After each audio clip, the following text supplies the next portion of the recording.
our Hyper Plus mixer no and what do we ensure aba. Cynthia, I was a immune system. I strong the beer. Anti-pavi. A support to immune system no. Na plasmox no so to malaria no go. Malaria symptoms. At say etipaye afia wonu mu atoɔ ahomra no musa. Acha kura 4 days na pavi and the plasmox mixer one no to malaria na se kura. Anya sa dia ko hu doctor. Fra 0542 778572 and 0542 807907. Magie drone di pa. Pavi plasmox and Hyper Plus nyina. Apemfo abato mo manufo enu kwada woni mfie du mienu kan. Our pharmacies na herbal shop. FDA aje ejode nkrato yatum. Midimafo pokwase Maira Accra. Midimafo pokwase Maira Accra. Midimafo herbal clinic aba Accra. Ani ohuntie passengers egumi kai mu yi. Ehwa na dodo na ekro. Ene sa Accra ne potem yedemu. Ani yedemu ampa. The say dey edutwam Atlantic International University America memu abo Dr. Adujamfi Babaso honorary degree as a professor in biology in herbal medicine. It is said there ayaresa no aye more. Oh, missy minim wife ye kopa wo. 1 year 1 cedi. Ni se ni beto mu ansa na ye tues ka no. Me so me connection na encheda nkoye na esakakra. Ti say wa page mu amahode bam. Connection ne mu de we. Obo wo di ba de kura ho. Wa ba do kura wo di ba de kura ye ka stroke nso de. Wa fa no small. Chese agidi wa wu ani de asie no. Yare bia etatia e wo Dr. Tamda so endi so. Diabetes, hepatitis B, prostate, hypertension, malaria. Yare bia. Kumasi say owo agogo opposite government school no. And nkra so obepiem e wo pokuase mayira kwan no so. Fra doctor 0244774282 and 0500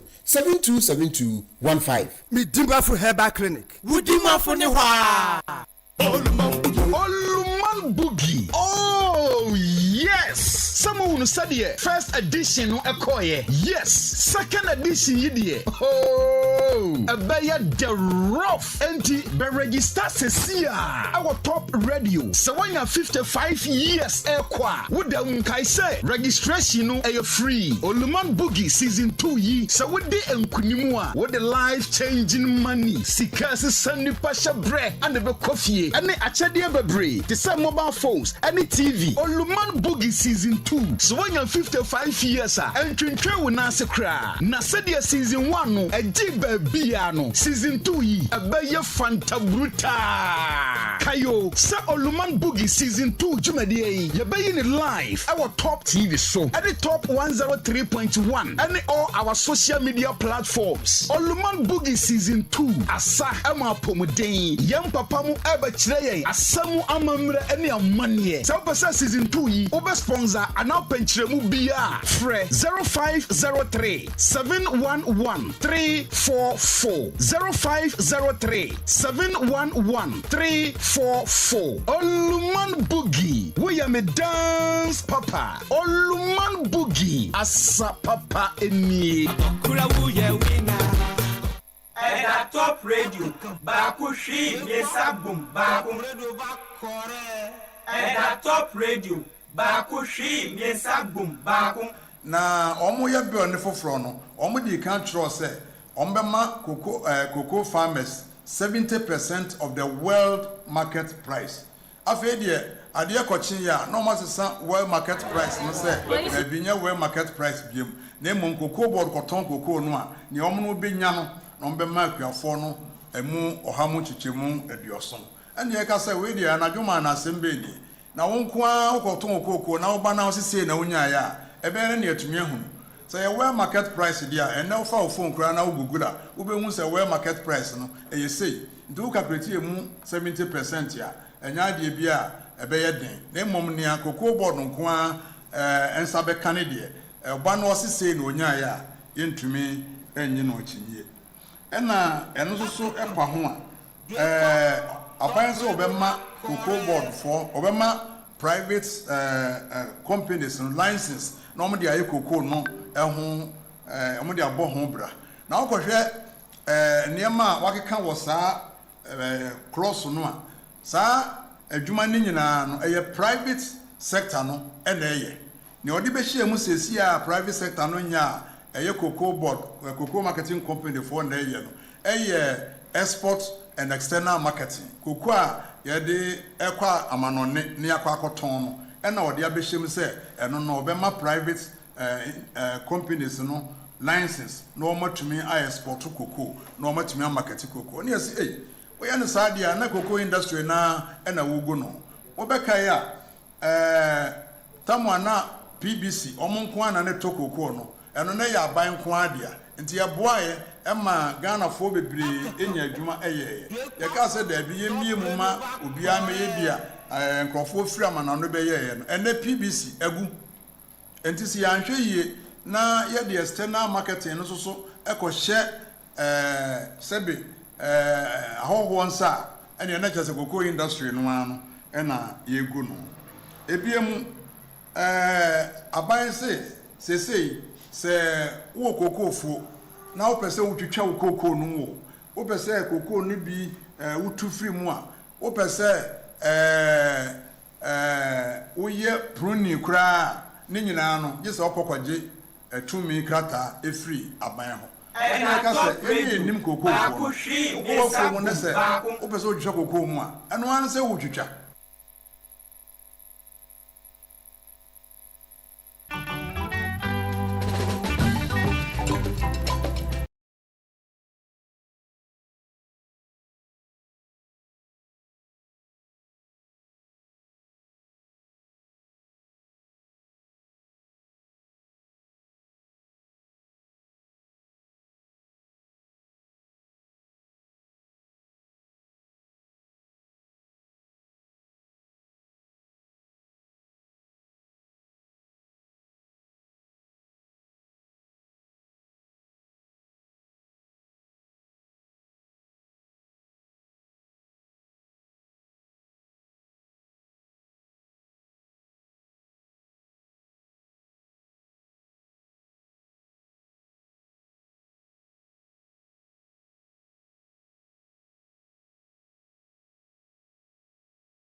yeah, and also omobe implement it.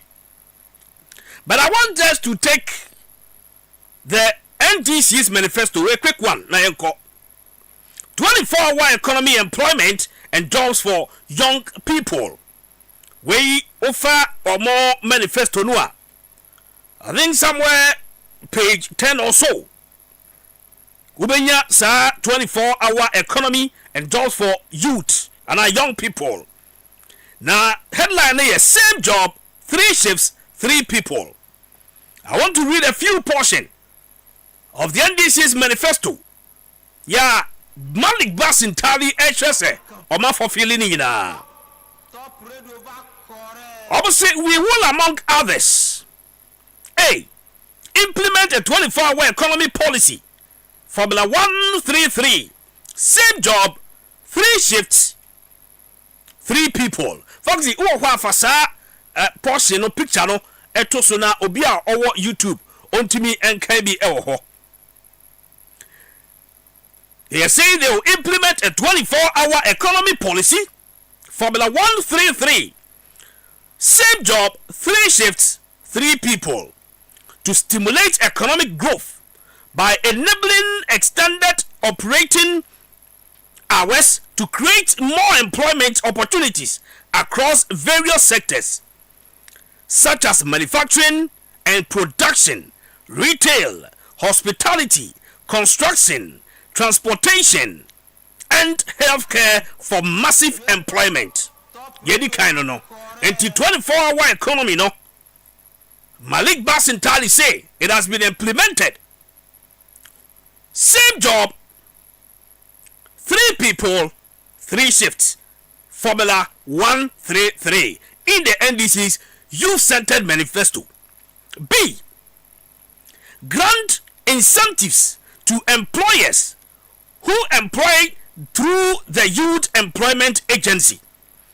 And the employers are I employ through the Youth Employment Agency, no.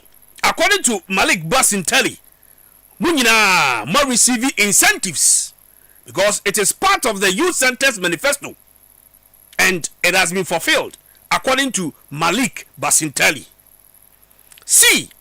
Create a Youth Employment Bureau at the Youth Employment Agency, which will be responsible for the creation of an employment database for young people and host the data on the employment status of young people. And also, according to Malik Basintali, Oma create sa Youth Employment Bureau no. Ya sabre yafa mabuna juma obo data e wo sa Youth Employment Bureau no so wa wonya nya juma kra no say data na capture wa definitely you get job to do. And it has been implemented according to Malik Basintali. Implement a job for you, J for you program to create sustainable and well-paying jobs. Not only jobs, so sustainable and well-paying jobs for the youth of Ghana. Now, no, na make employment asem eofia. Na minim say, sir, ya create sustainable and well-paid jobs for the youth in Ghana, according to Malik Basintali. Wa manifesto and America the youth-centered one no and me no edi hun komo.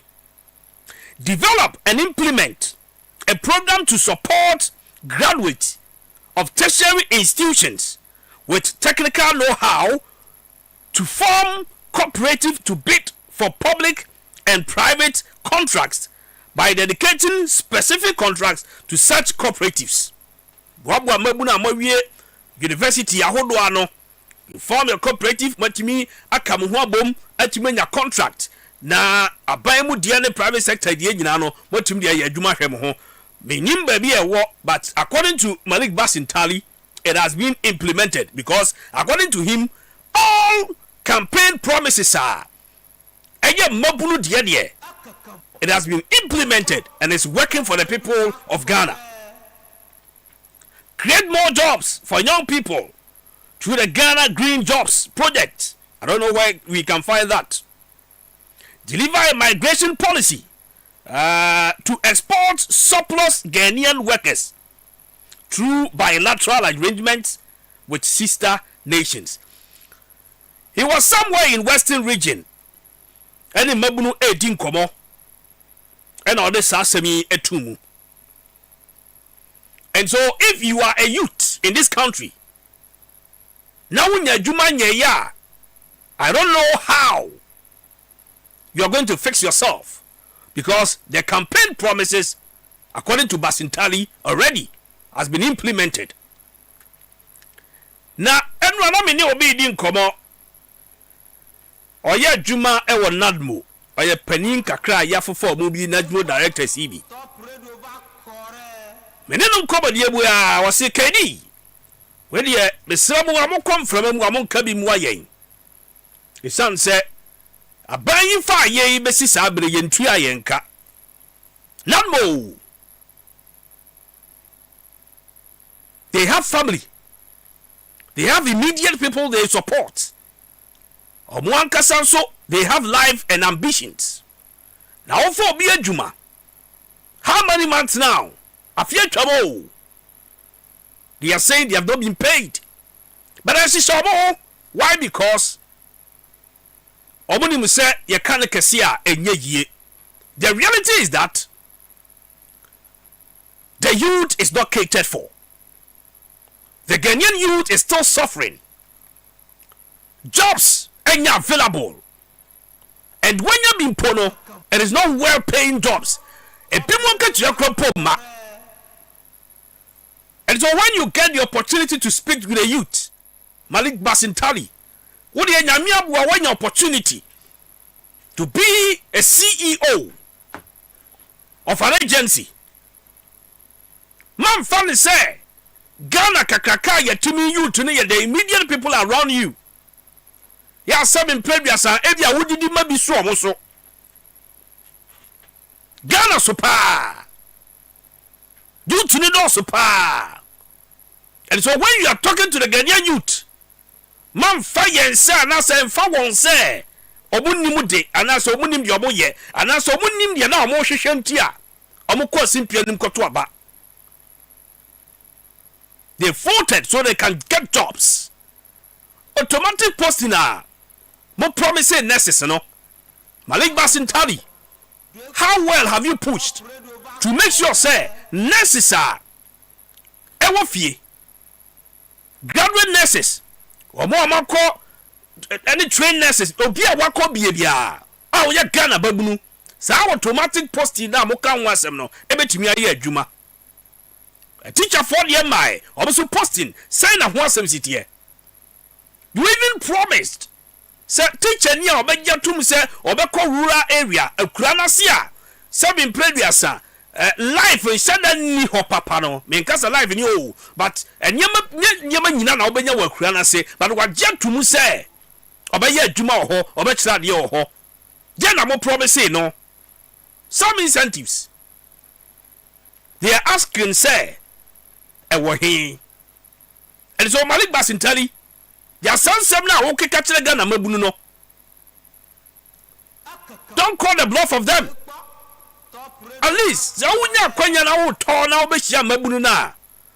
Would you seek advice? Me Shawano when common Uncle saying, Nam paying for my corner one commodium or one chance or qua fafa. Momo Hunya ready eba, and then you're already yet me implementing. Any dear I was so much taking advantage of. Ebia way munya hunya, mun take advantage, mun kopota we munya say, but you don't just stand on a platform, mount a podium, na was say youth centered promises in you deliver. No, you don't do that.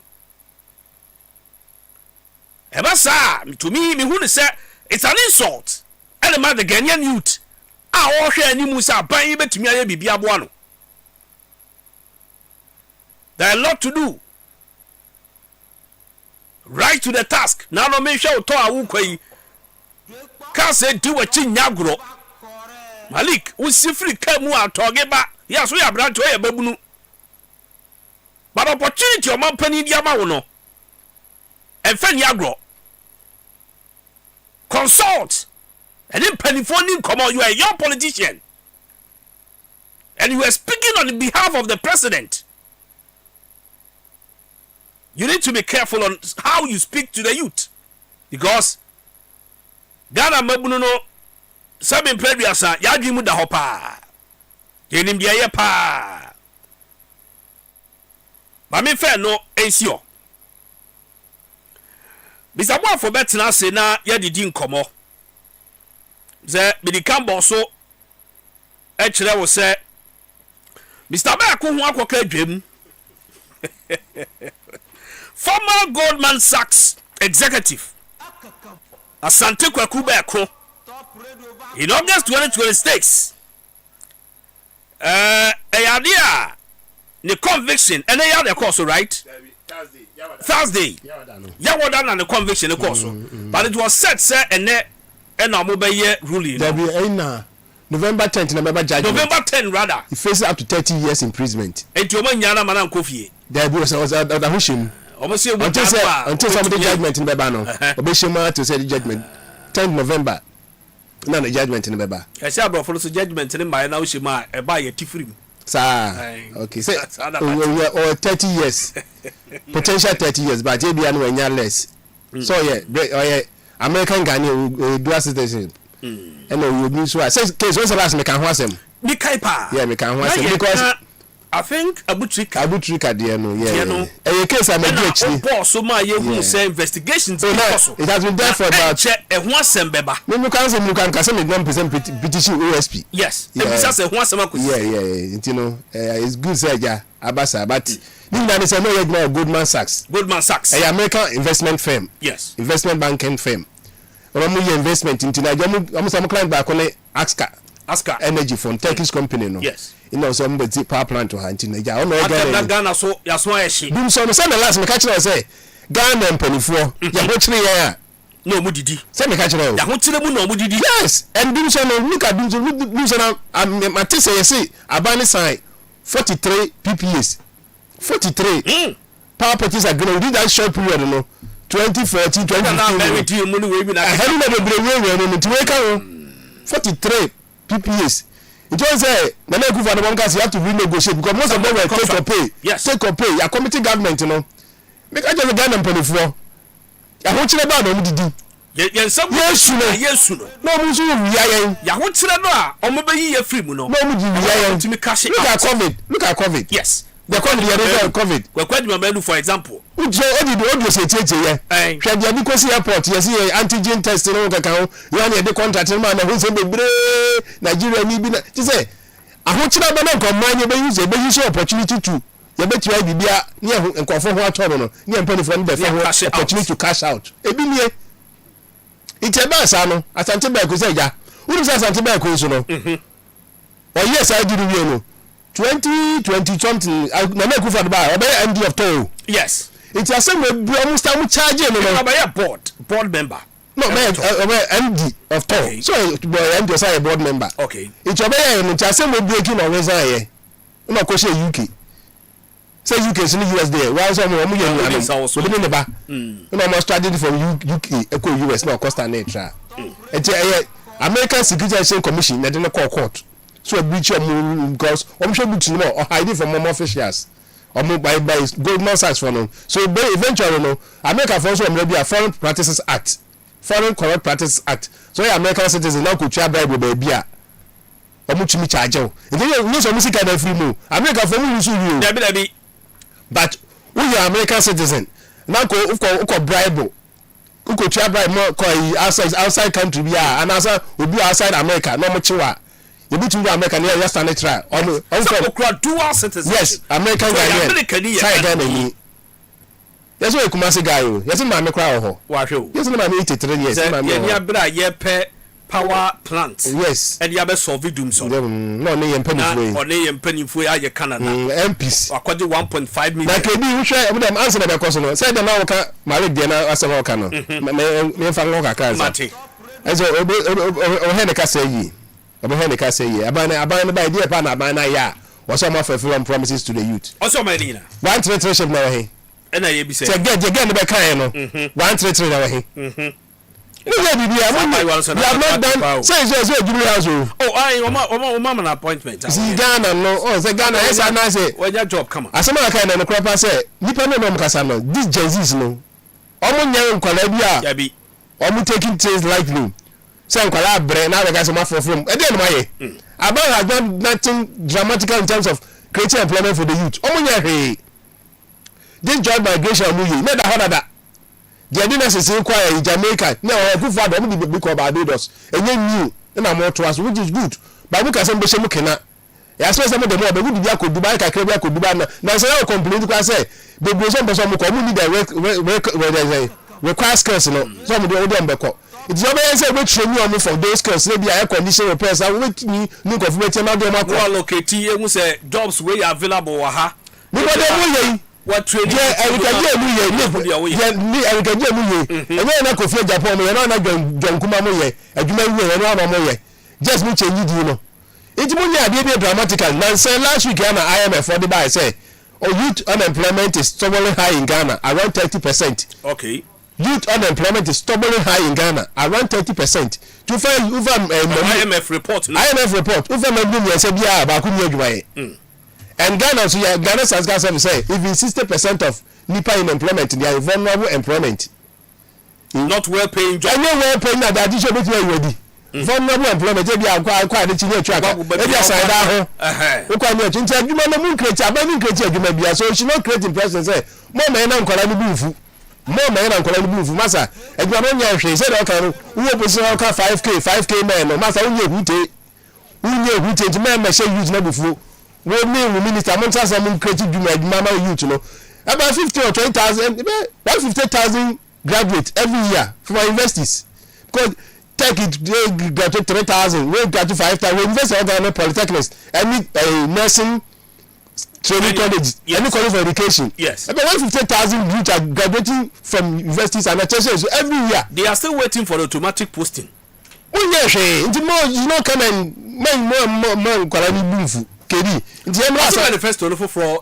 ba onye huti masa they should call him to order masa onye huti na adibo on ma very annoying maso is above me say kwala no mo ni agbasa o youth no omo mo ye one plug o yeah the difference is just come to tiano the odo mo ko fi so the mo me ya ko fi that's your duty oni go no church na o be ka wonya hwasa be just wa ya wi that's all the one train no all right asante be akodi no yenkum sika nchetu ya no de ma nche we bi sika no koye sika nchetu ya no yemfam ne ya na hwe ya say e de ya say 500,000 first bribe was wired April 15th ya ka say sika ye wired da sika keto ya transfer 500,000 they say afan to video Turkey to Ghana via New York sika ni fise be free Turkey ba Ghana but the fan New York and san e be look and it's calibrate $1.5 million second wire May 15th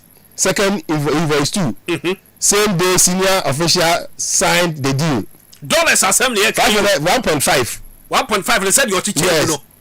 Then 5,000 each paid to about 5 officials flown to Turkey to inspect equipment on top of flight and hotels. Me patrol how pause mama sikani ya do say 5,000 each paid to 5 officials flown to Turkey to inspect equipment on top of flight and hotel. Uza ya procurement where normal practice before delivery bia no. I was say acquire inspection machines here. And no normally either say a company na ye try dey na fi ni ho no yes sana na ka ye but out of the bribe money no say the obo chair no nti obo the bribe sika ni bi na tua mo 5,000 each 5,000 each to 5 officials so dem ko take so dem ko plant no say dey abagana no no say hotel ni you know say ni account hotel ni dey account ni account so the hotel dey abada hotel okay dey say bi account then 140,000 later reimbursed settlement wired.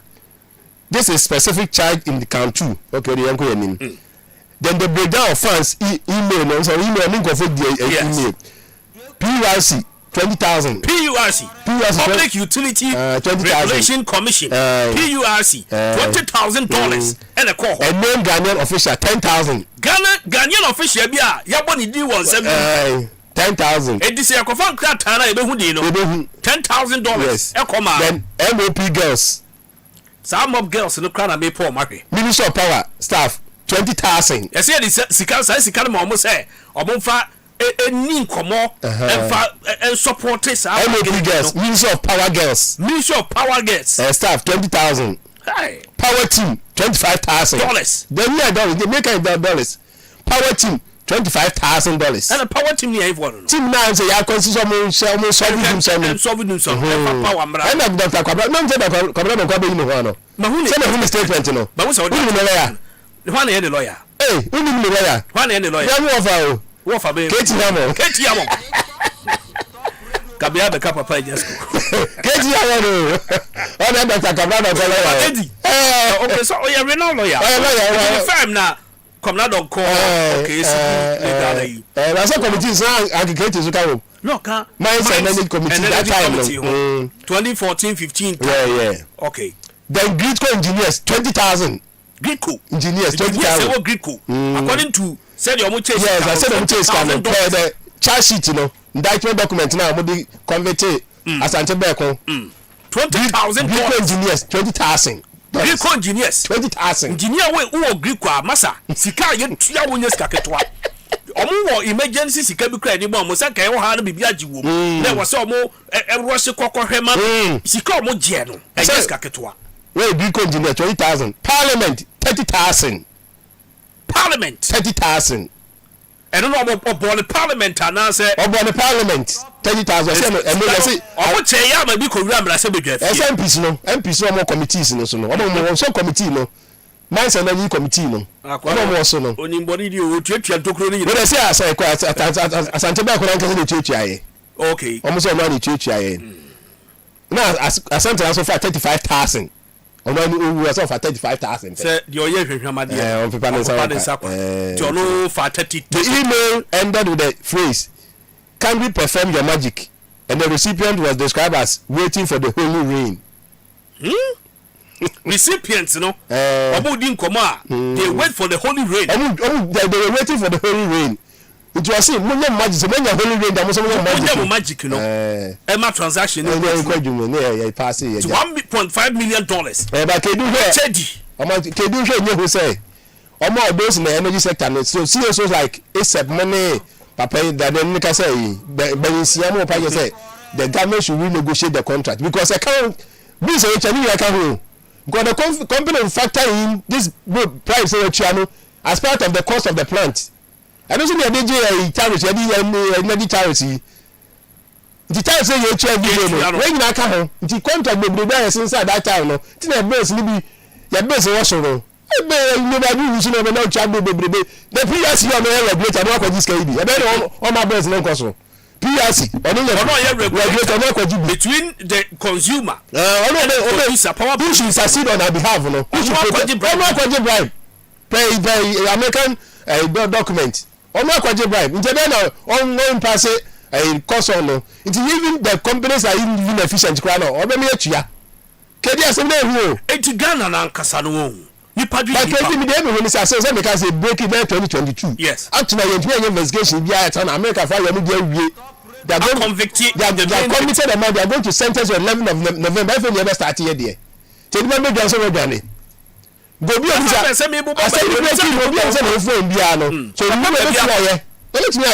they can cover their track because Yoko is saying say FA na omo assisting with investigations yes because who na OSP so ka saying statement American Justice Department issue now they praise the OSP no praise the Attorney General Department so cooperating with them generally who OSP statement say we want to play me I thought they were going to say okay you take over because can between me there I think say the OSP should take over before between Yoko and the OSP no it was say because Yoko so interest Yoko reports to the AG okay directly Yoko cannot go to court and prosecute. Yes. But the ASP can go to court and prosecute. Okay.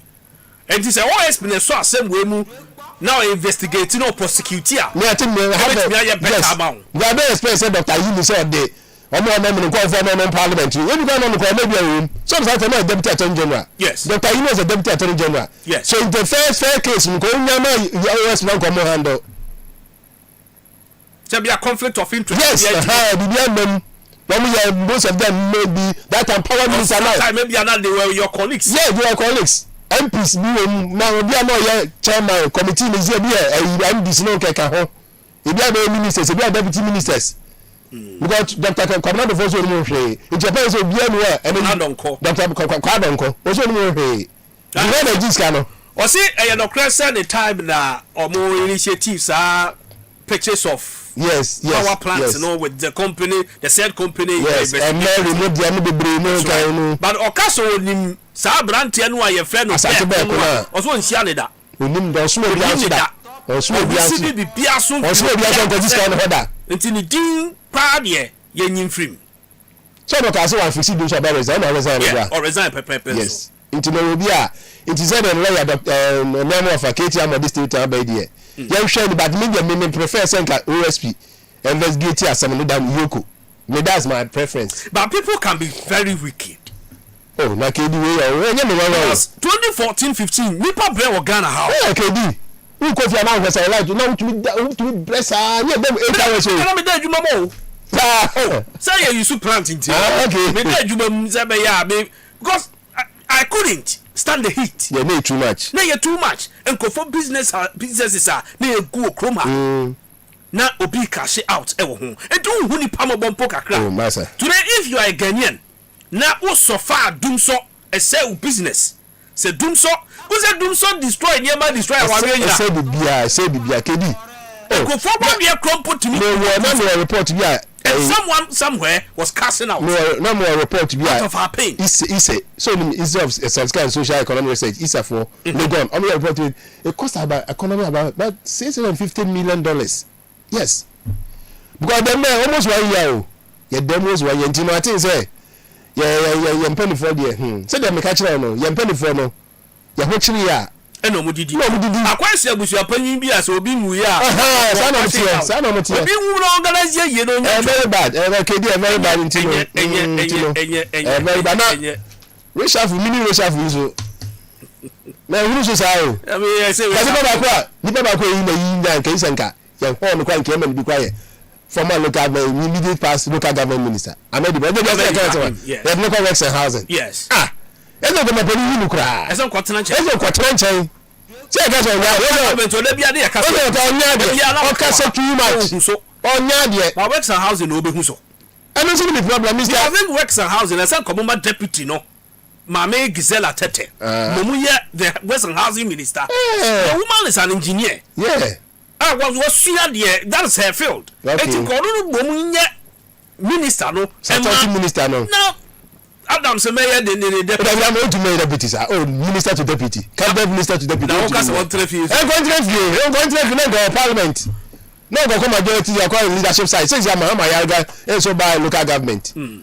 But congratulations to Dr. Zenato Rollins. Yeah. So bet you are manager but I'm say on my peninsula out of respect. No be say official and sana. We feel those positions. And I think say it's understandable so more a show of respect to the departed say I feel best one sana wa feel and I think say first let me entiase only go room reason and I think say or the omo you know the buy no be ati say it's a show of respect because we say Dr. Manuba no bomb and penny because we need no ben papa you know I'm saying the urban penny hold here no man some respect say why there some penny so I come listen here say I think why you here what they are talking for to out of respect for them you know I think say how they but brother them film fisen ka omobaye no but don't say o man penny them say Gilbert o man penny feeling the power them say o man penny point you know defense who pro bia mami me owo say when you who are doing the but o man penny no on the eye and he's the president so you have to give the best of the doubt okay on the president but me dem me who is there but o man penny feeling the power because before that because my penny first and also deputy yes no deputy defense I think say also I deputy to work account you know you should say ja you know my net starting no betimi ato aso but maybe the local government say don't give uniform kra because me there one ya there me kase too much you know local government minister no na me dem document bi wo ye me document ayira kekebe we ya o makai papa bi a wo be kan yeah the document here here body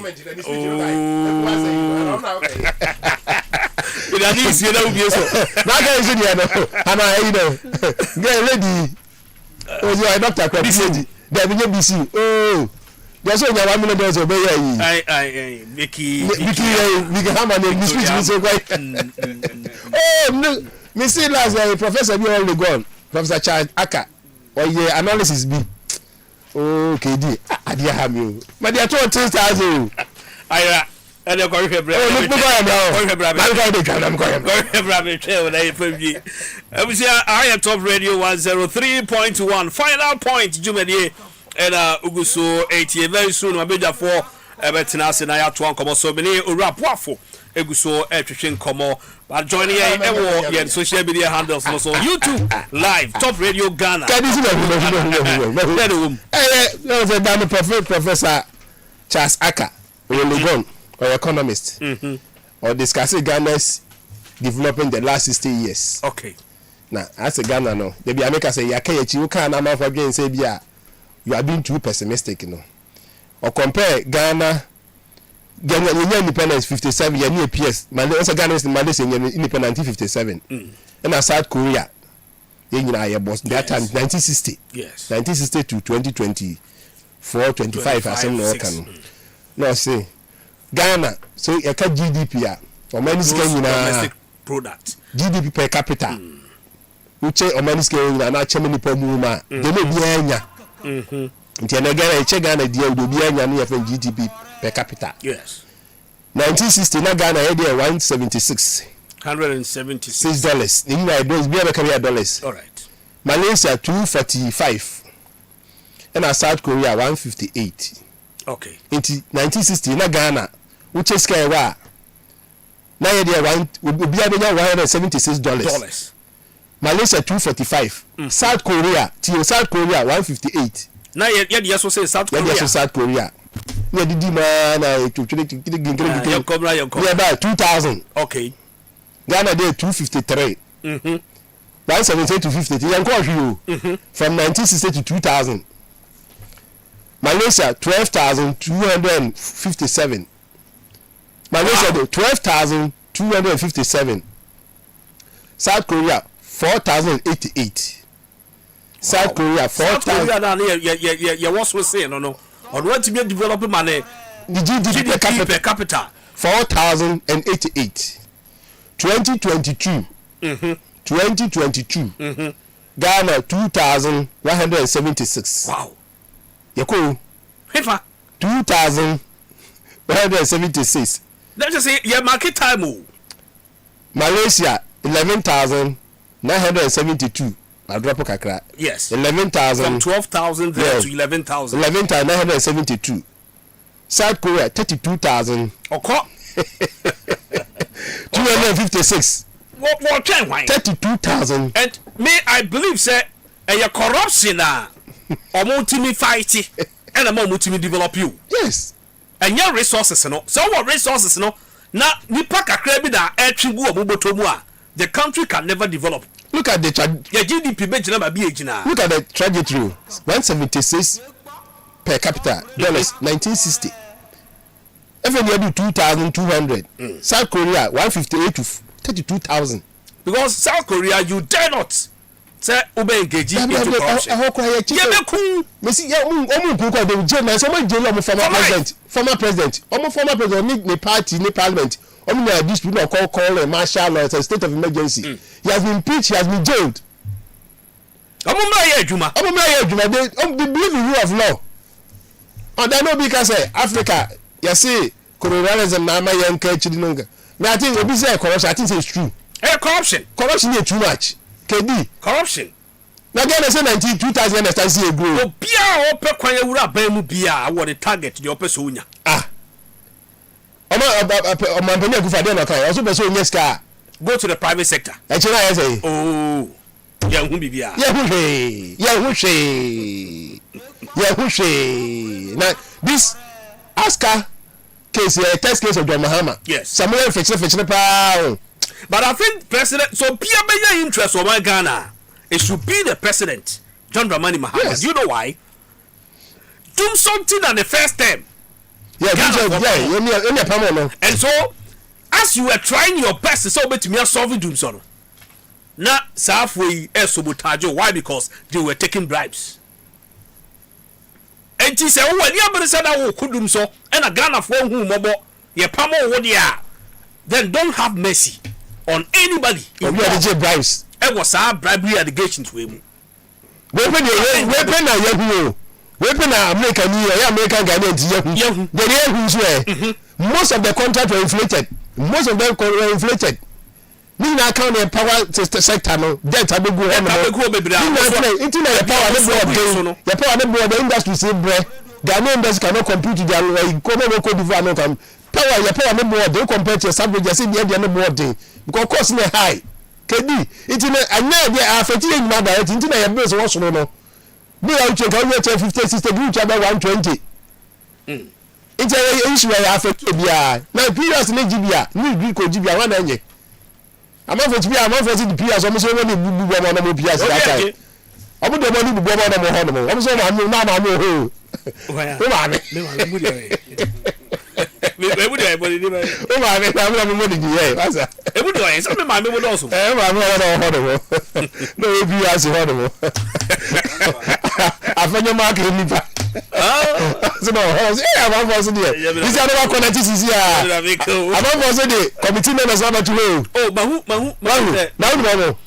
Many Bakubi be bad minimum. Minimum was a parliament.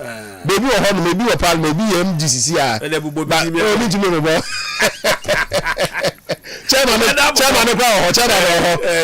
from MP, from MP, and can have baby, I saw baby. Okay, yeah, train you go, because it's all I want to me about your body.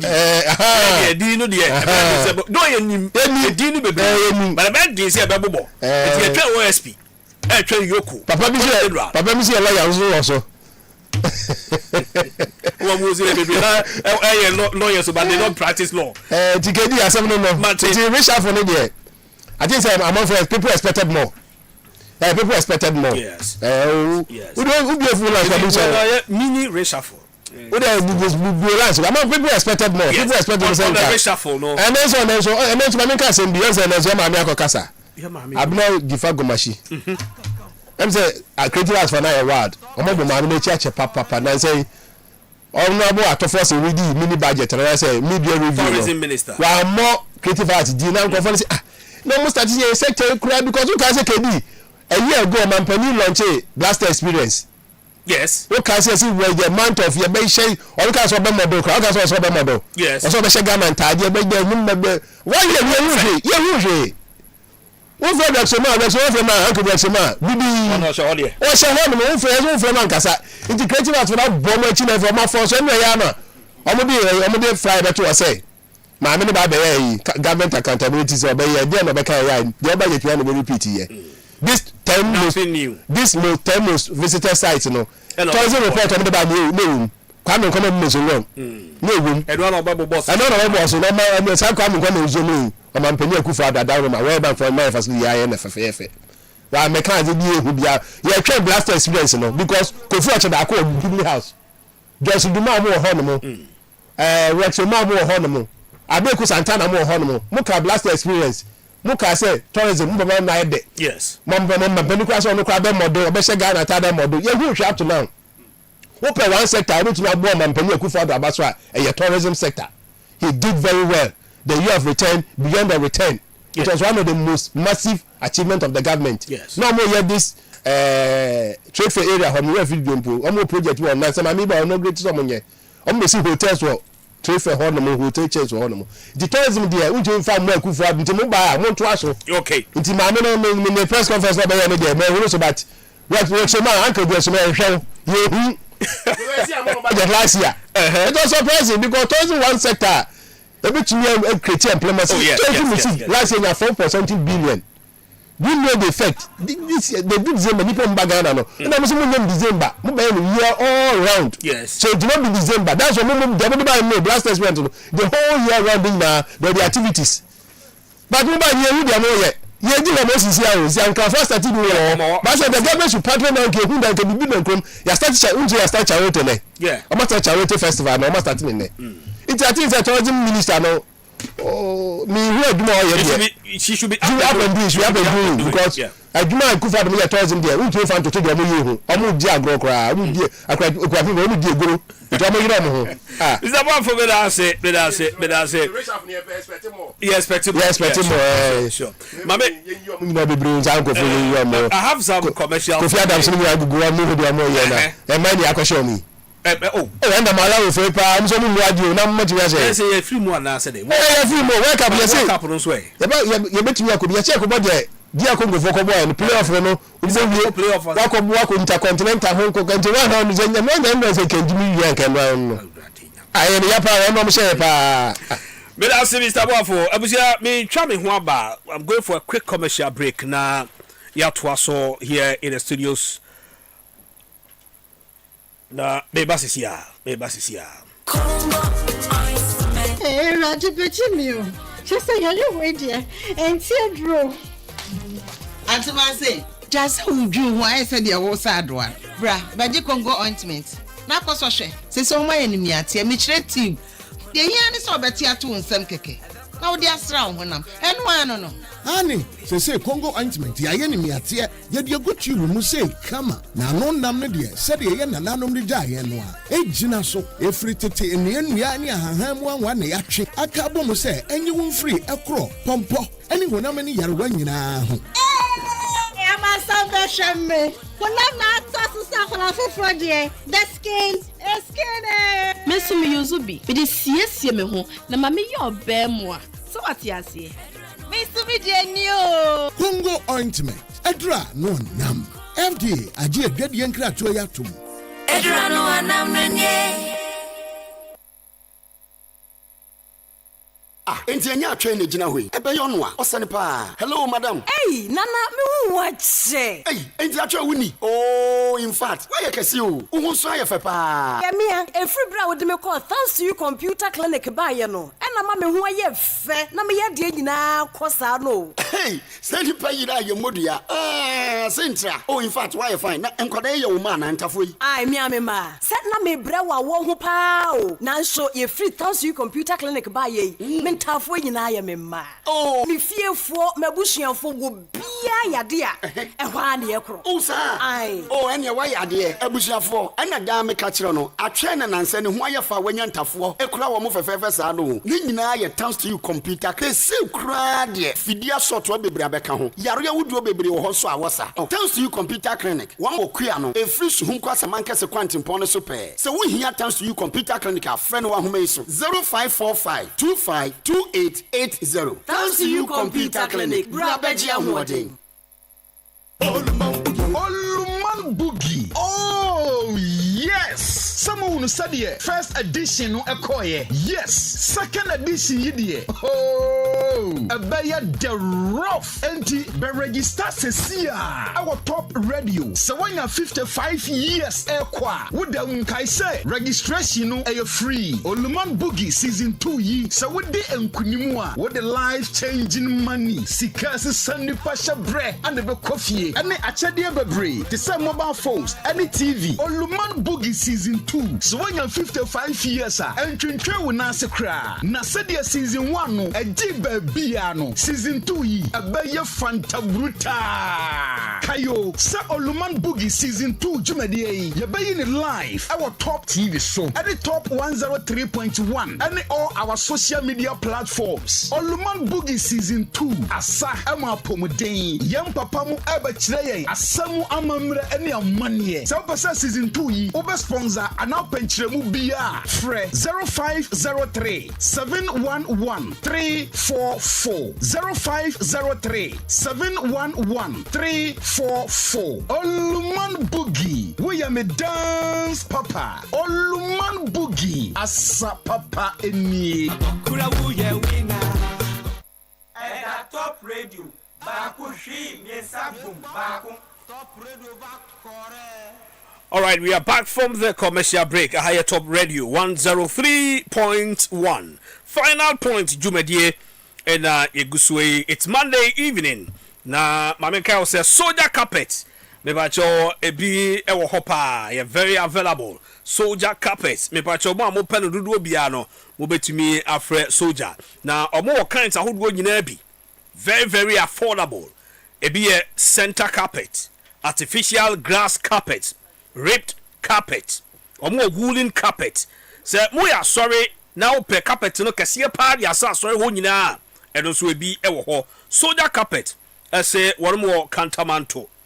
Obone commercial bank no na Ghana commercial bank ene ni hwani mu 7 stores after despite shop no obehu soldier carpet e wo ho from 0244 07 4541 0244 07 4541 soldier carpet abejo so na carpet papa no wonsa atimi akabi medima for herbal Dr. Time da so abusia oyare no emfa nhye dem ema emfa nkodi mo chema nsem wada roma so opese yare no onya ho anu yie opese yare no efri wo so yare ya krankra atena oso ache bia na etete wo no bomodi ase midimafo herbal ebe ye okamafo na omatimi adi wasem amawo Dr. Time da so say ono nko na ye doctor what the time eto yare ho time no be super pepe no na yare no efri ho enti sare yare no tie bia no kusia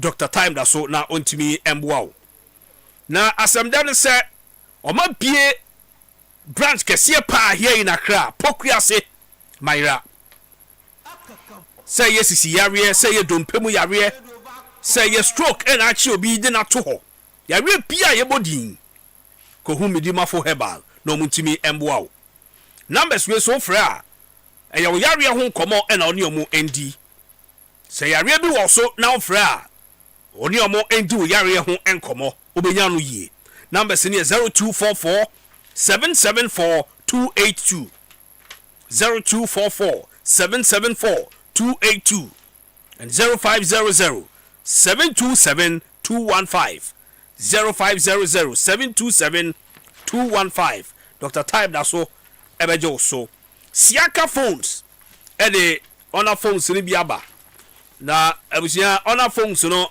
ya wona hodo bebre eye papa nso ya wo ona play 10 ona X5C ona X6C edidi so akopem ona 600 Pro medical chow say eye papa na uyusu so a eye very smart ejade bia wo ye bia no e content e battery so elastic echepa etienei enoa no bia eyusu ene ho accessories nyina no Siaka phone to say odi biaba enti wa wo pedo do aton ana so pe ba ko miero bia yusu no call these numbers now on Siaka ni nkomo de be ma won saka bi numbers ni 0240 591 661 0240 591 661 and 0242 487 572 0242 487 572 Siaka phones ebejo so mamen cost studio bi na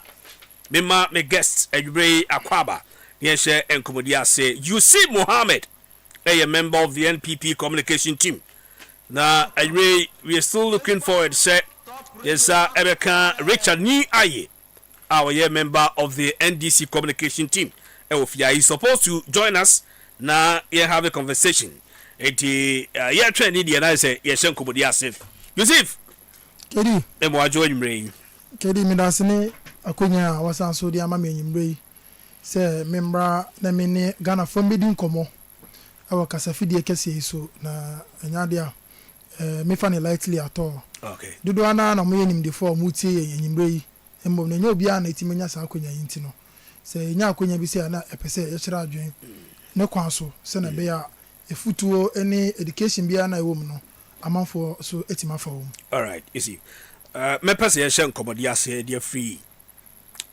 recent demonstration at the NPP yeah wo how rep NPP there na demonstration mo ye yembo mu komo kakra. Did you attend the demonstration yourself? Unfortunately I couldn't attend. What me anko kana mess no? Yes, now me interview be attending to no ama me intima anko. Yes, last minute and night before and me receive call bi and I was me attending interview bi no ama me ntima nko. But you support the demonstration 100% and believe that the democracy that we have in the country is under attack. Oh yes. So what's your stance? War. You see, the medical the Nchakese the amada coming president and the Ghana for ni na mebu ni na na dia dance say monu mo hu say mo ntimi anto abama no in the year 2024 aye wogide mapa say na me pe na say ye won kwa ene awonde a 2028 no dodo na no ebegitwi etimi akokoto abama the coming president his excellency Dr. Alhaji Mahmoud Bawumia minim say we are say this coming Saturday regional elections ebaso. Yes. Regional elections ebaso my boss Central Regional Communication Director Mr. Isaac Mensah dodo na Mr. Isaac Mensah Blankson or contested biom. Now this is the first time NPP for a BA opportunity ni say communication director position ye timi to so aba enka ne no moto aba ni wi a na o ma hwe na o ma yi obi a mo feel say odimi fit to represent the party, but this time ye to so aba ti ne besere fifi mantemo various constituency executives are more this rare privilege to vote ye besere mo asanso apamu so mo dia no amon kai me boss Mr. Isaac Mensah no montumi to aba man na ne modembo ayadia eso eni papa.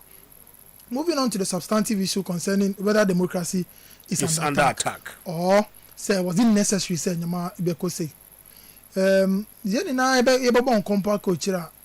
There has been one person who has been very consistent with some of the things that has been happening. Debia no more boy koko honorable Kojo Ponkoma.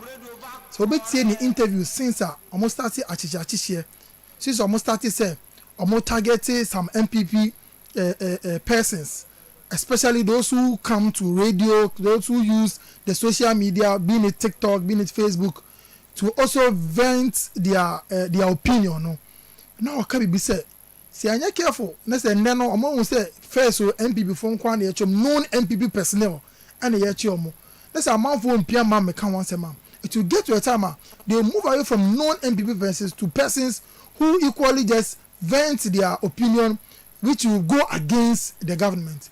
Now, yeah, some of my cause you move no any one say share right after say to Obama, your man Penny John Dramani Mahama, and among two Cassia Power 2 year, which was processes are or the fame more Mutimi, the Chief Justice of the Republic of this country.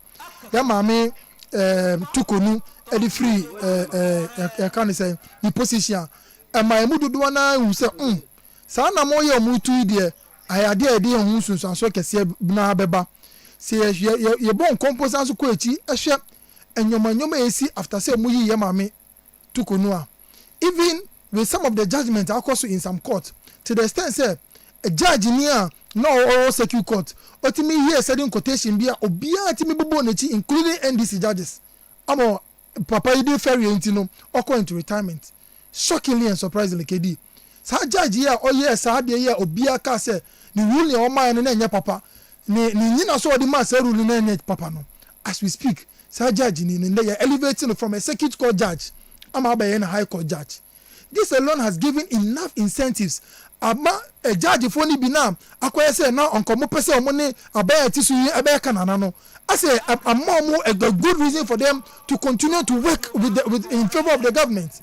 Because so we should send a nyoma eko menu we ka say nyoma amafo 821 amo na ensem bi be court nyoma we say sebi ye na bokoboko kra na say ye dibibi eko in ambulance mud ni ade then it begs so much concern say we say ye 21 amo ni ma mampeni we say maybe nyoma bi koso na say maybe you know embeto ni nima ye ka kire ni say manya hwe na you see little drops of water that makes a mighty ocean.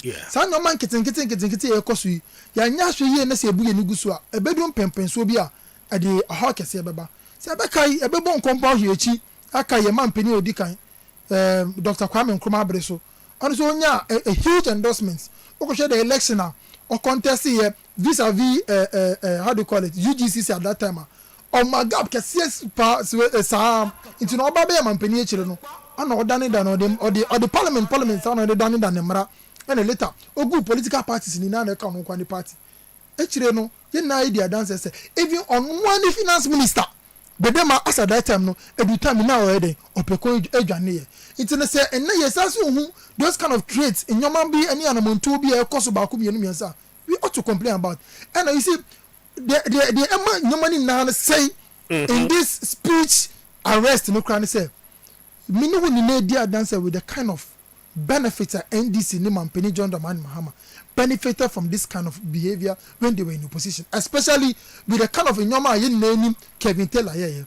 Na Kevin Taylor oti abruchiri edi amount for them edi ahemfo edi friends aso for them edi court kura them to the sense court are charging with contempt and then say arrest warrant down so abranti yi etu nesi Ghana see na hu dey see yi na hu dey see Camila Alasa na neighbor court na police for ni bi esum ne to go pia no by force ono no tu ni nesi Ghana see no police for pia to go they some of the national security people were rather guarding Kevin Taylor.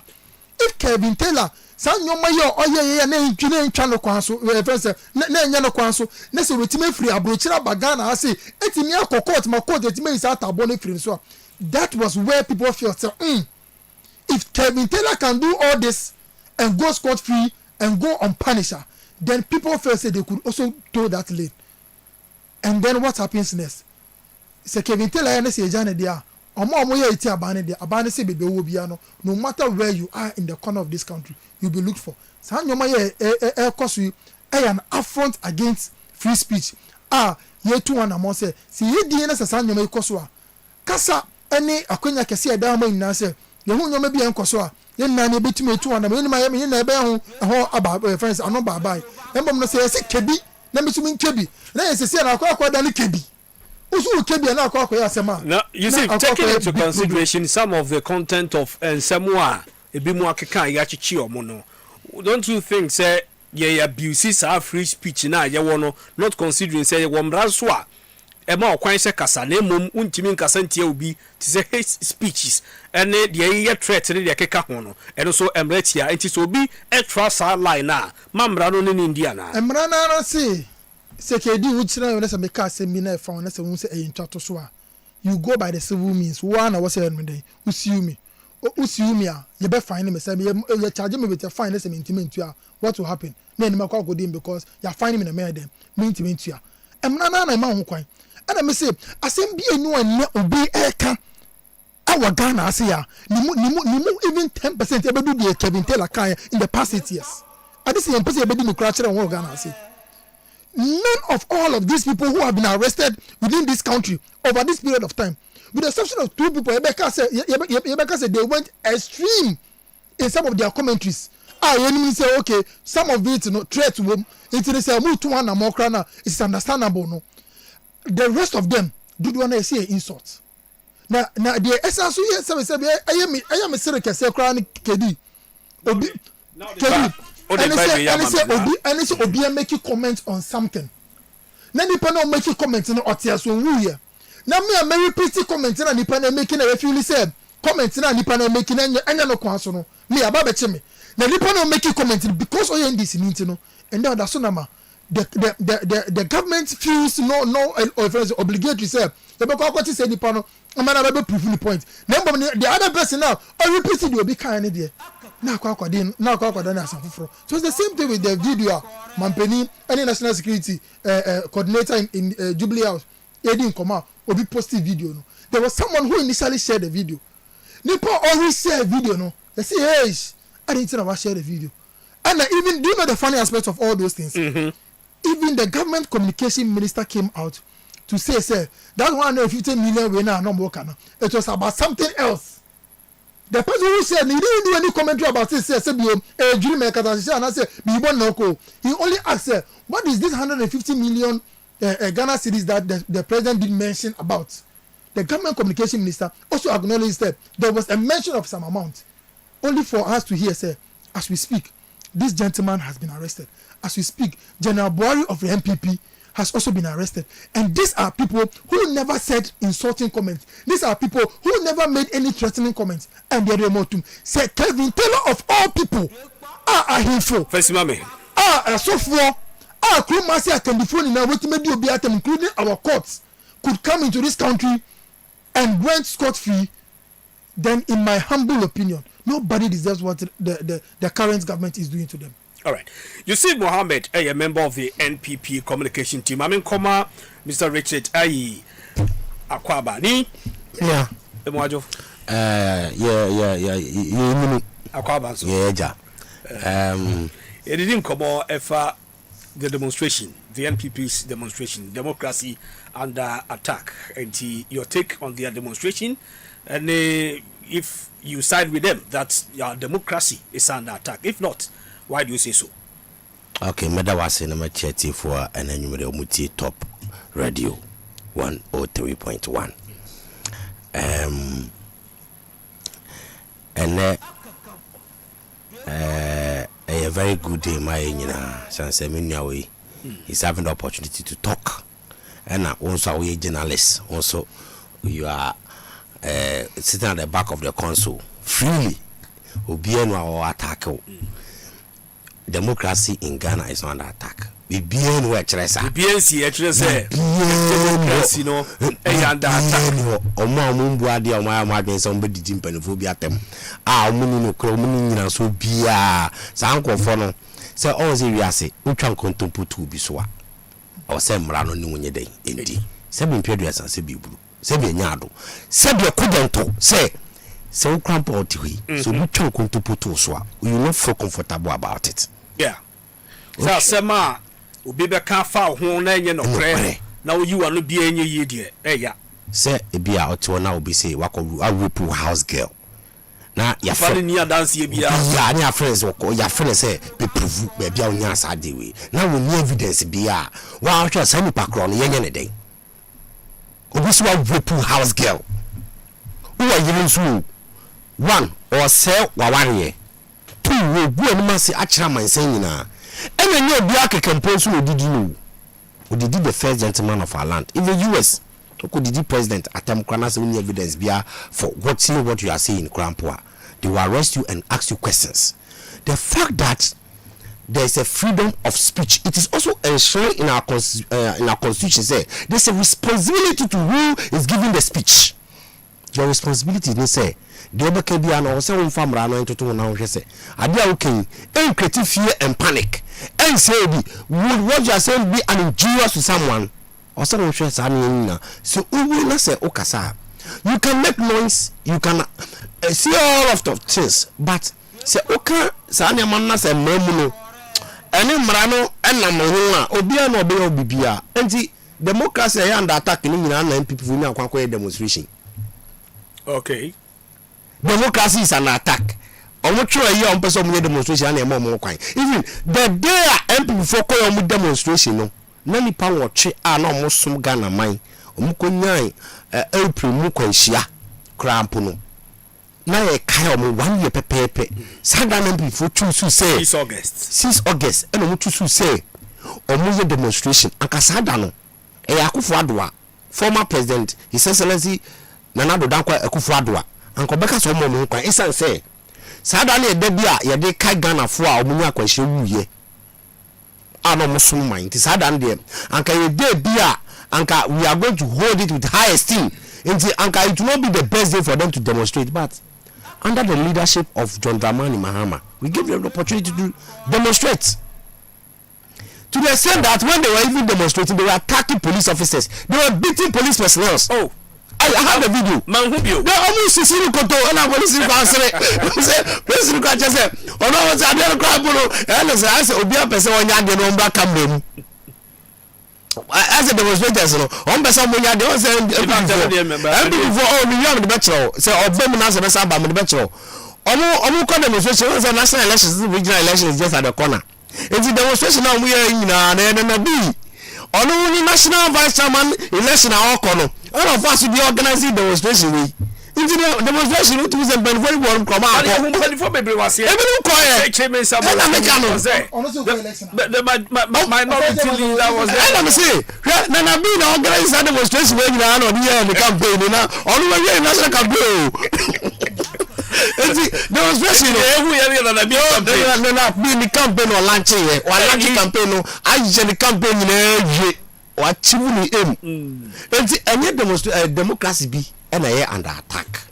eye oman mu no onza hoto aba oman mu ana na bi no wato no provide time akọ ena opese onye ni campaign hu kwa no befa so a obe ni campaign no asem people vote apaba on say na on the national organizer na party no lusu enya sa around 38 to 41% no 42% no na bi na we the national organizer into feel say amafo kwa to abade beto abade etia no. Were you not shocked about the turnout of? Oh, the turnout in there. See, I'm not voting for you. I'm about to say NPP party no agu, NPP party no agu. So with this turnout, a shaky mukakra na. Oh, turnout we. Say turnout. We may demonstration of Ghana has here. Tell me, we don't do Bank of Ghana. No, maybe we don't do a circle. Yeah, we do when we demonstration, we don't finish any partner by na as a party no. As a man for finish a party no. Until I say we shaky mukakra. Na man for finish NPP party no. And that's what I said before. We registered members. We greater crown kwano. So we turn it out. We do that now. Okay. The number of MPP party members in Greater Accra alone could be among to the number of people who turn out to demonstrate. Any number now, let me sink into the real matter. Okay. Meanwhile, okay, can say about free speech. Obi etiti obi can be yesemo kan ya channel ne ko jina say. I want to cast our mind back under President Akufo-Addo. They see here when he say currently when you check from parliamentary hazard under President Akufo-Addo, now Ghana you rank the whole world now you rank 62nd when it comes to omanya omoma kwai journalists for anything me for timi ka omadwen na Ghana you rank 62nd. And currently as we speak under John Dramani Mahama the whole world no already ma check it we run 39. Hey, Parliament of Ghana. Go check. The Parliament of Ghana, yeah. Yes, the facts are there. They will go to the parliamentary hazard. It is there. You can check if you like Google online. You get the fact. Me, I've done my research and I'm coming here. Say under President Akufo-Addo now free speech. Say yemma obian kwano kika na adwe na o makwan. Nti Ghana no rank here. See you to 69 investing na. And currently under John Dramani Mahama Mono, you toss 39. Not just say a rational boy abaso. We are not too the whole Africa. You can't on my makwaima to Memufuaka or my dream democracy. No, Yashamu Kinama the Bia Ekoswa, you toss 4. The whole Africa. It is just here. I'm source. Enti asema meka no na ye sisi ya under MPP na President Akufo-Addo mu wa ke no 69 ne say watch journalist too o jeli journalist ohini ba bo ama e o ye edmo wo SYZ you jeli no I think 1 year we are in this country under President Akufo-Addo he was jailed. Oh, go and check 2023. I don't know. Go and check. See, Jelly Mabama. We check. He was invited. He was never jailed. He was invited. Oh, your man in jail. See, man, Uncle Dom 3 days. Jelly. And Akufo-Addo Jelly. Okay, they are correct. He was jailed. Well, Mama, fact, no mistakes in the world. Did the quantum. Secondly. Yes, your mom under President Akufo-Addo, a journalist, and I say someone who does undercover journalism, Manasi Azore, will join for your mom contra South Africa. Was he MP before attacking him? Or we went when we fear and money join for your mom contra South Africa. Undercover journalist, or call an assume of a kind of say, MP before the national security billion and for and we run into a dark old team that join for Ghana contra South Africa. Yes, he was sentenced to 14 days in prison. Yes.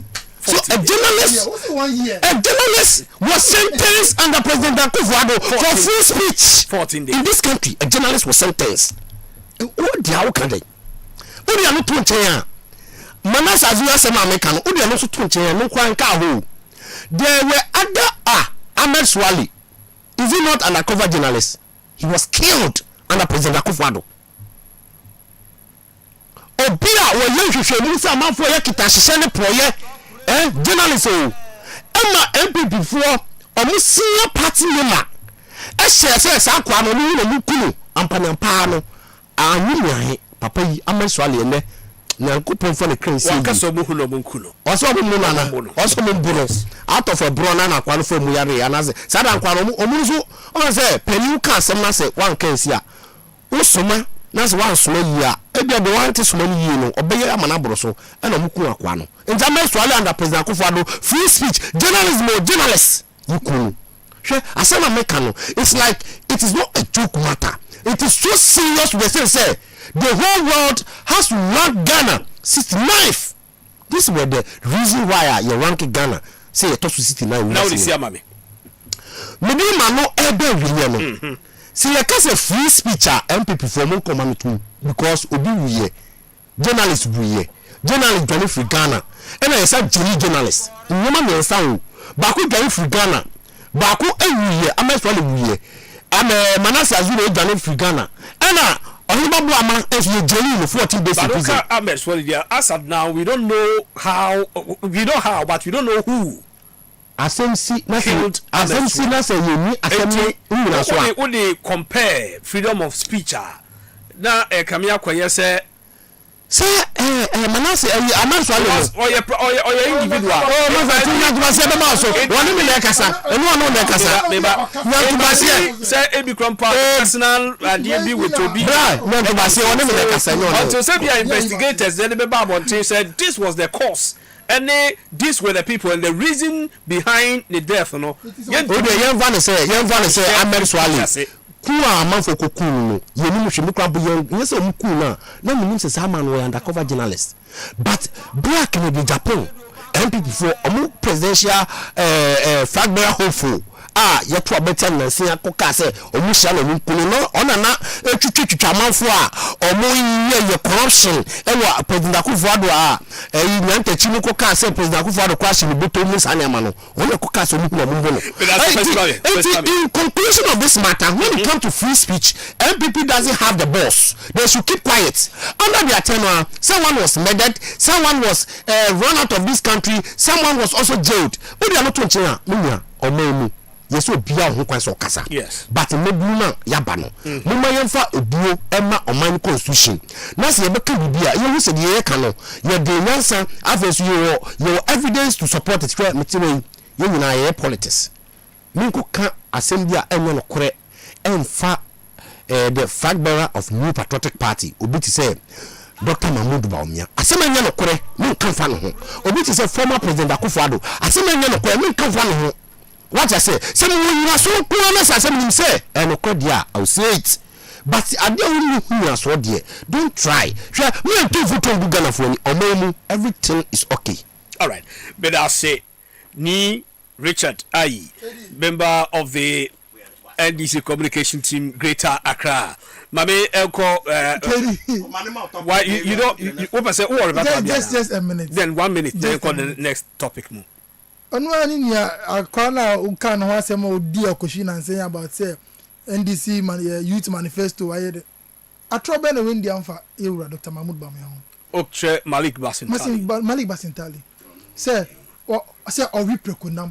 Say onum alcoholic beverage ayi na enim say na enye no kre atrobe na ime sami jenfi ye gold board CEO when the alpha bomb he say he's the owner of Haptel police for ko chi omo sa bre na say say na police for ni Ghana say for na sami jenfi ko ka say Dr. Mahmoud Bawumia is the owner of Haptel. Okay, I was YouTube program YouTube what is that question na mama you on Saturday night we program na YouTube for you no and on no sami jenfi ka say light now and then here to friends prepaid no Haptel company agent was Haptel friends Bawumia there sa ko hwese me odi who went to arrest him no police don't have any evidence to support what he's saying. If there's any proof of video media be features are news no on proven me share don't say something that is not true. I won't allow you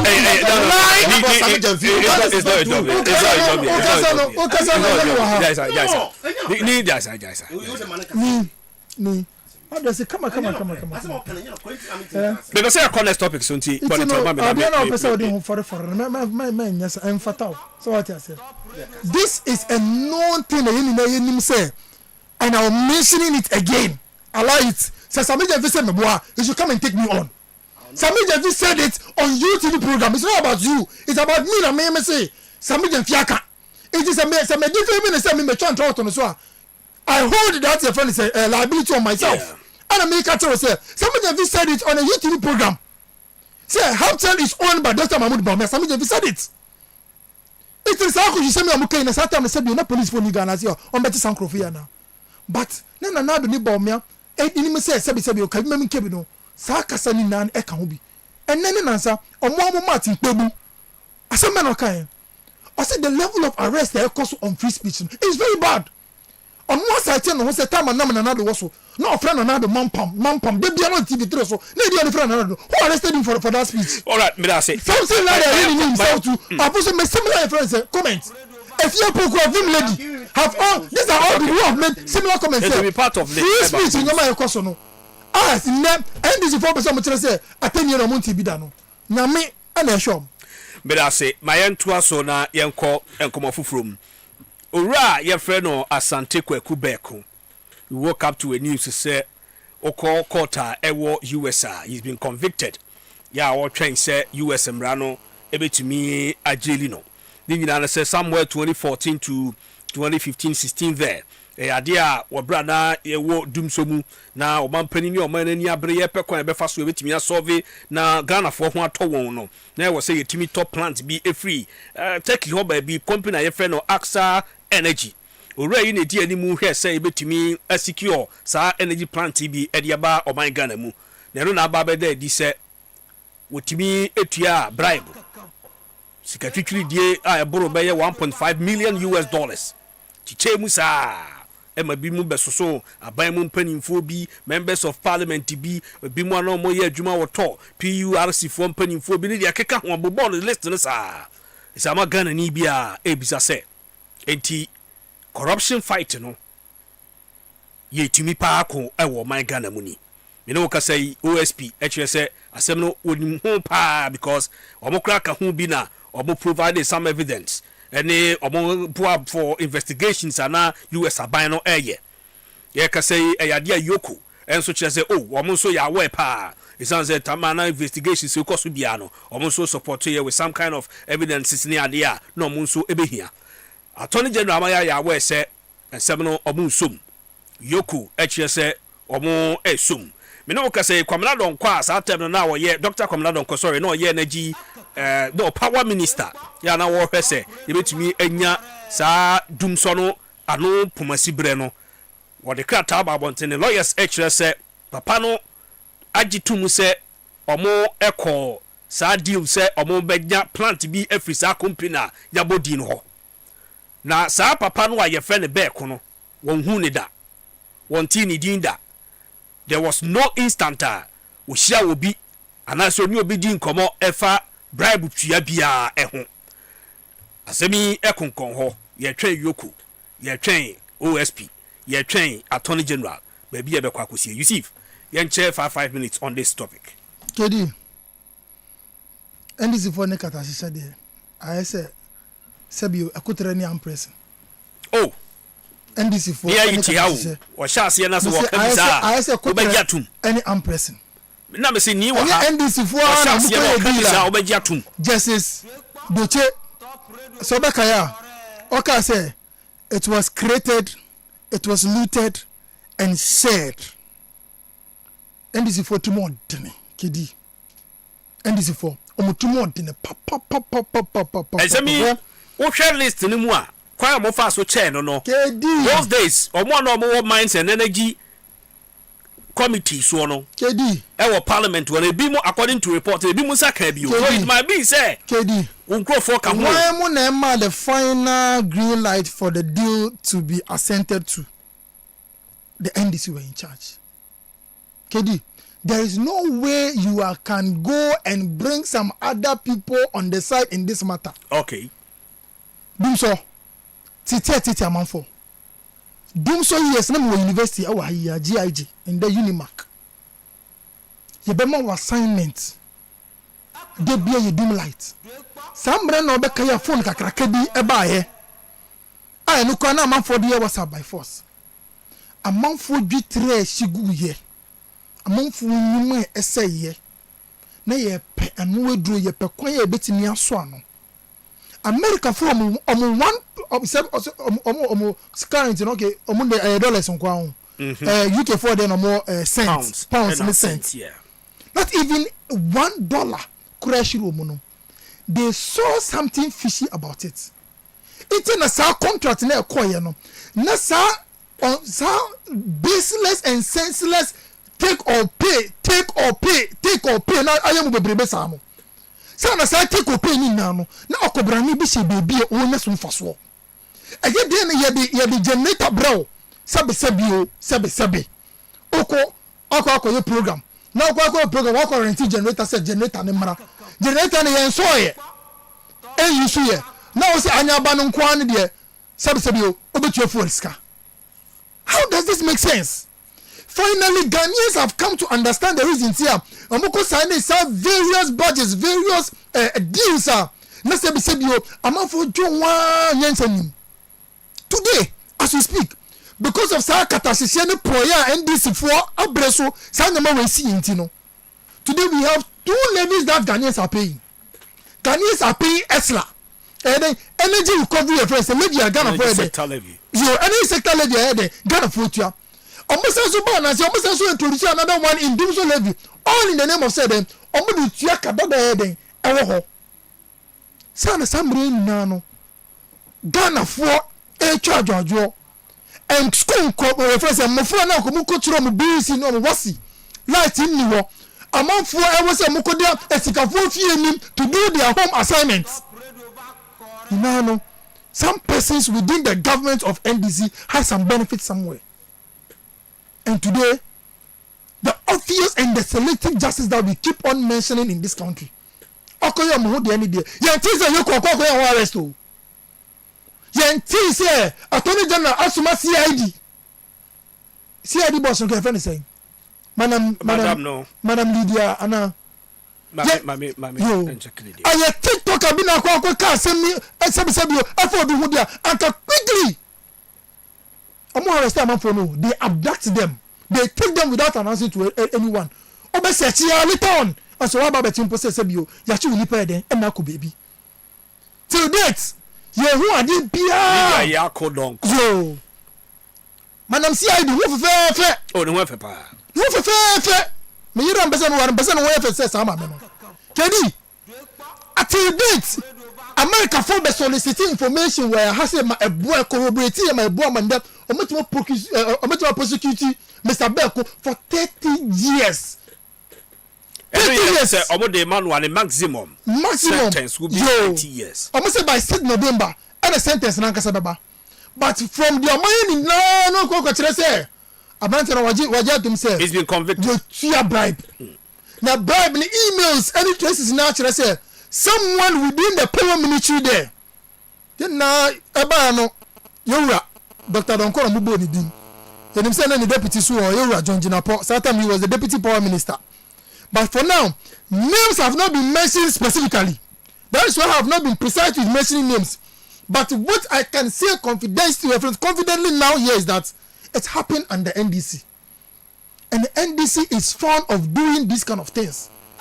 Say, Eba, no my people, no come, as though they didn't do anything. When Ghanaians were suffering, barber shops saying go my way, saloon shops. O the idea come obi so pamma wa sebio na amanfo ni amanfo ekun all because of say na light in ho monko pen solution na ya mako bring take or pay this and there ehun susu aso enya de ketwa. Shame unto NDC, shame unto them if they truly say they are after aura operation recover all loot there. This is a loot that the US have made Ghanaians know about it. Say katasebe den akoso. Every money is money. We don't have NDC money. Attorney General by assurance say they will follow the case to the. This is the same Attorney General who has gone to the courts to apply for nolly prosequi. Collins Dauda, nolly prosequi, Bank of Ghana boss, nolly prosequi, Opuni. All people involving NDC people, he doesn't prosecute. So his records are not there to be proud of. You can be hopeful in him.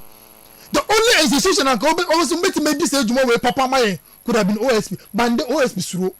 because of court in case na say na call for wuntino since trying say already Martin Pebo NDC for OSP issue statement to us me apart from issuance of statement OSP and Nanado is not the same OSP now we can crunch now they see mami the man's prosecutorial powers is gradually being taken away from him because they say the man that say Obama a friend say or the same crowd court or from for attorney general announcing as on the court now attorney general no one crop for Kataishanwa they be no clean slate of clearance no.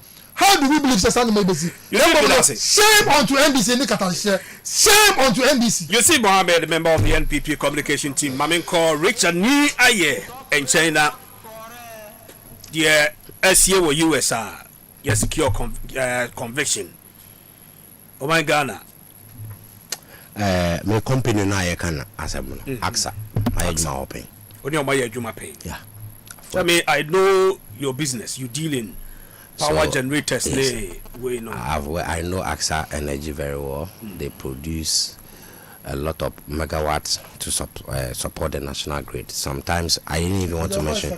I mean, people say come mudin now. I say my abano. I say, Ghana say, Sasim politicians take advantage no matter we say no fact to benefit them. Na asem na nkasanka se wo hono a e wose ye hwene nka asem se sitie no. Yeah, politicizing. We are politicizing a true different picture. It's Ghana for nka se intimate asem na say. Papa we here ben or serve as the managing director for TOR. Here ben. And I could follow no yeah managing but director. Yeah, Sanga Manisi. Oh, me see Papa we here ben. SCN was not when me pacho. Yes. So you cannot deceive Ghanaians. No, nyabuche. Me kasemo. He served under the managing director of TOR under President Akufo-Addo Nyesa. Yes. When appointing no ko. I'm appointing Akufo-Addo na. When appointing say one ko TOR managing director. Di Papa no dey. Oh, but then he was a private person. Met me about the profile kakra actual or yeah economist an analyst in energy. Oh the profile read out to me say and our year juma were international bodies are hold sumua now the credentials was so pa reason Akufo-Addo appointed him. But then me nyam hu the political record bia. Me the political background. Good. Me no asem no meka no kwegum. Si sitie. Si me si hu asem no. Nipa ya yachi na to America yi. I say kitashise ni prayer for the whole what church sika bia me we si asem ni say NDC for san NDC for tie na NDC for corruption ni nipa ko MPP ni. President Akufo-Addo appointing no say one choir managing director e Temawa refinery. It is on record. And in Pakwa can you ask him? He's not a member of NDC. He's rather a member of MPP. It's a cassette. But someone it is not about the timing. But the timing was also part of the conversation. I'm building a point. I kept very quiet. I kept quiet. There's no usual of you, Jaisa. Nipoya can listen. President Akufo-Addo and appointing the second managing director of Temawa refinery. Sani Bakwa yes, say Jachina to America for corruption related activities. But in your time, I know yet managing director was told. Sir, President Akufo-Addo is done 7. Akufo-Addo has 7 in presidency time a year. Was every week. Akufo-Addo is no more the president of this country. It's in Myanmar, but Panaya. Oh, the dealings in the shabby dealings now cost me. It happens from 2015 to 2017. That is Osha case now, Esina. When say your NBC war abandon your MPP friends are more businessmen are more business. You cannot stop someone from doing his business based on his political affiliations. But what I say, and he said the Pakrono ye MPP news is here I say I NBC your abandon. Now say the Pakrono ko any dealings. Now say Ochinabi no to be say was say we troters carry mankofobi ajaji bra the contract bra Ghana ha say anti yanka say esi NBC time ti NBC for the shema side den course one the same analogy because time as me see no na NBC for na power but ni bakona yes we try bribe ya convicting when your man jail term no I am about jail no when MPP ni President Akufo-Addo kwa epejado liberty no the whole managing director for Tema Oil Refinery into case in the same. You don't have any case. Sure, we are big camp you need to sympathize with the man. Sure, and I now. Which man? But yeah, confused MPP. And you probably question man. Only one was in Suman because we are party member. But when him say only MPP for him di katanse, him say only this for the bay. It's on and this vibration of Kodi Sakatanse with you people. Sa papa no. Simple. Sa papa your friend Mr. Beck on a co-head the man referral eguye. Pasa. Under President Akufo-Addo. Tema Oil family no. Yeah, na pasa. Omu chebi woni President Akufo-Addo no nkofo. Omu close down the tour.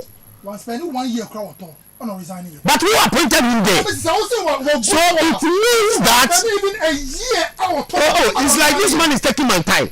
It means that former President Akufo-Addo didn't do his due diligence about people he appointed into office. Because if he had done his due diligence well, and go be say papa we kita hihye for a for him. Nti ni kwase command ko head it all. You say about MPP ni. If you say about kwa ka obeka no. No mean say you sympathize with the man and then can be bigger. I say Adrian Kwana say mukwa no you sympathize but who want to say sympathize with Obia. If you are a criminal. So if the man is a criminal and the person is a corrupt man, then all MPP for make say they are corrupt. They are one of the corrupt people, not NDC rather, because the person in contention rather is a new MPP person who was appointed as a managing director of TOR under President Akufo-Addo. If you can't be a corrupt, it is MPP form when they are corrupt because the Pako can was in MPP ni. President Akufo-Addo man managing director and as you can see CEO under the administration and then this is what power. Papa ya appointing no e wo TOR ya o MD. You let me case on MDC. MPP form let me case on MDC. We all know some of the things that's happening in this country. And to make what could say MPP for na o de sia ma me na for ba ma omu tuma mpomrika sa asem sia omu kan ko function Ghana for because we bakwa e bakwa sa asem e kan wase for MPP ni entino asem ebumu na abo omu hwa it is known and on record say under President Akufo-Addo there were a lot of corruption related activities so na enano hwa afre na eba makomako hwa omo former finance minister ade bakwa ye Jesus e wo mu a do bia me pese anka mo ahodin bia anka me stage demonstration in whole Ghana to America. I'll stage a demonstration from Ghana to America to make sure that America for being easy your former finance minister your former holder of our public press someone who was holding our public press obi no manage sika obi na ohwe sika samso we need it for 8 years we gonna kwa kotra we ka kwa asem yes former MD and the president Akufo-Addo aboko no le na kotu America 0303944864 0303944864 yemfa frɛ for da yemfa dwumadi no AC. Hello, good evening. Good evening, Ediadamwa. Me ba cho di ba bi o kasa fini ti o. Yanko. Yami show and production team and there's no my name. Ediadamwa. Ma we mebra we can you see from Saturday. They cut democracy and attack. In Canada, you the demonstration and found call at the first half also. And then Sanka Kuda. In there were quite a scanner, Siciano, or with the CTFM on Tumu because of the abdominal word and a what I asked. And that one was under Kufada. Then was on the national school where the cars Diaba and Toraka when she done after a beer in the pink of where the old papa where was the vampire book and now I said they'd be able to ride and be a girl at Navarro. And anyways, I can't bear MPP. This way, Miaminia, way I can way you see Mohammed today. Since 2017. Emia dun so started wo ekufa dita me na wakam the Mahama. I'm very proud to from where the data plan what to call where the way I shan't ready. Yeah. I'm going to complain there. I don't know what there, but yeah, that's a very finding out. Hello, good evening. Why be on? Maybe I told you to be your casa free. I would have flip about it. All right, you too. I just want one. I just want to see uncle. I just want to say. Sir, Casamo Kamasano. It's a yabe. 2014, 15, 16, down to 17. You know, do you know cost? Yeah, NDC are buying a also. I want to point to some man. Some man can point, you know. Sometimes now near appointment to be a no, yeah, Jumama company, yeah, top plant in the free on Hono. Now, I mean, anything known to say a calabar and some more, and it's going to get on the edge channel. Pointing was managing the item for yeah, too. It's much channel. Oh, Mamma, I'm off for the Papa and the Grifo party. The one of Quarry. I don't think I'm better. Bye bye. That's it. Hello, good evening. Hello, good evening. Maybe I told you to be your Casafina until you rain. Oh, maybe I'll fetch me. Hello, good evening. Good evening, maybe I told you to be your Casafina too. But you have a show.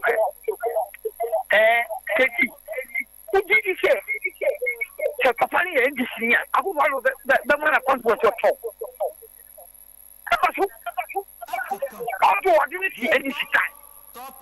But the person in question, I have been obvious. It is before dealing about when you not obvious any did them until she's a corner of coffee. Why not on you? Bye-bye. All right, that's it. Hello, good evening. Hello, good evening. Maybe I told you to be your casa friend ring. Maybe I'll be a Kusi man because every connection. Young Kawabe Kusi man. If you got on to say, I don't know, you too. Almost no more, the woman is Mr. Watson. Men power kumama politicians make too much. Papa Begina simply so or can say politics no they draw kakra and no kure kakra. And I Ghana phone na di tu wakati mu play in draw kakra and no kure kakra. It is a oh the single mo adena mwanwa. And ba say yo bia mwanwa. Say o catch them na mu ye to abanu man. Me say me ra me gidi say o kai. Say o be drink rock kakra o be kan ko kakra. But that's me for last caller that me fancy. Hello, good evening. Hello, good evening. Okay, when to me jina. Me de besia na ya sorry so. A higher top radio 103.1. Final point Jumadi Eda me de breo. Me ba kwa bubu ma me kwan ma me 1 minute. I mean, do 1 minute, just 30 seconds. Oh, not me can't quite say Ghana no ya Ghana so far inflation is very stable 4.6, which is very good. Fuel price has increased but is not up to the level of MPP. For former president former vice president Dr. Mahmoud Bawumia admit here said fuel went as high as 23 cedis. It is in video, more video, no ha. In Ghana for BBA is going well. And then under President John Dramani Mahama. And before so the Casano, me man of Kwanya say on board product bakwa under MPP price and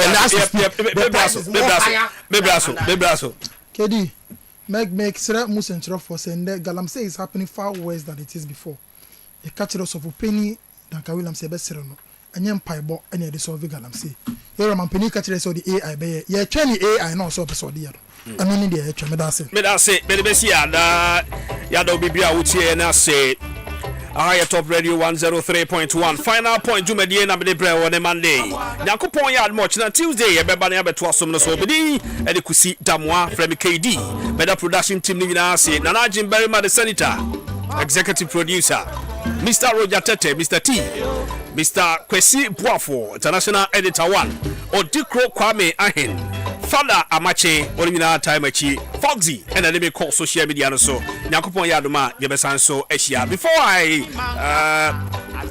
go, Mami say a very happy birthday to my brother Uran Mensa. Uran, blessed birthday.